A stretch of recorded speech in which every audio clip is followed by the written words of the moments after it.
بسم الله الرحمن الرحيم. اللهم صل وسلم وبارك على سيدنا محمد. دوس لايك واشترك في القناة وما تنسوش الشير وابعتولي أحلامكم زائد الحالة الاجتماعية. ومعانا حلم من زينب حامل متزوجة. حلمت إني باكل بطاطا حلوة وكانت صفراء وشكلها جميل. تفسير الحلم: يدل المنام على الولادة السهلة وعلى إنجاب البنت الجميلة الشقراء والله أعلم. ومعانا حلم من هاجر عزباء.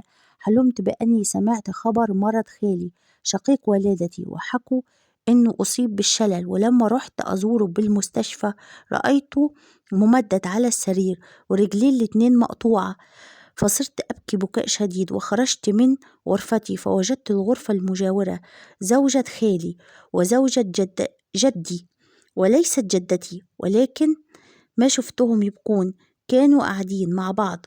وكانت زوجة خالي تحمل ابنتها في أحضانها التي تبلغ من العمر 7 شهور، فجلست أنا بجوارها وصرت أبكي بشدة، ومسكت هاتف مكسور وفتحته لأجد عليه صورة الشخص الذي أحبه. وبعد فترة قصيرة وأنا أنظر لصورة حبيبي توقفت عن البكاء. تفسير الحلم: يدل المنام على سماع أخبار هامة، كما يدل المنام على أن خالق غير منتظم في الصلاة، كما يدل المنام على زواجك وزواج الشخص الذي تحبيه، وسوف يجمع الله بينكم بالحلال والله أعلم.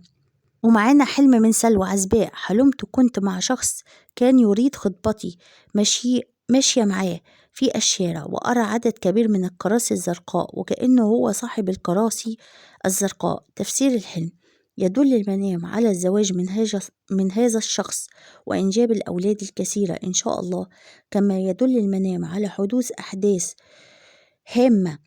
وأسيبكم على خير وابعتولي أحلامكم. سبحانك اللهم وبحمدك، أشهد أن لا إله إلا أنت، أستغفرك وأتوب إليك.